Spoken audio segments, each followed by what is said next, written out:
Ang susunod naman nating ipapagawa ay ang rear disc brake natin. PZTech ang brand. At ito ay sukat na sukat sa Raider 150 Fi man or car. Mapapansin nyo na hindi na kailangang tanggalin yung gulong at lapag sa simento para tanggalin ang mga bolts ng rotor disc.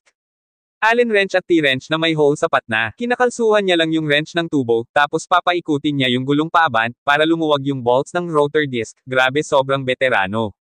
Marami kasing masesela na mga nagpapagawa ang ayaw magasgasan ang kanilang motor. Masasabi ko na goods din dito sa shop na pinagpakabitin ko. Nung natanggal niya na ang mga bolts, tinanggal niya na rin yung ehe para matanggal niya ang rotor disc at mapalitan ng bago. Naisalpak niya na yung rotor disc tapos sa kanya na nilock yung bolts, gamit ang Allen wrench. Grabe, napakadali lang pala kung kumpleto ka sa gamit. Pinasok niya na yung ehe, tapos pinaglalagay yung mga spacer pagkatapos goods na. Grabe, sa sobrang dali, napadali ako ng bunot ng pera para magbayad.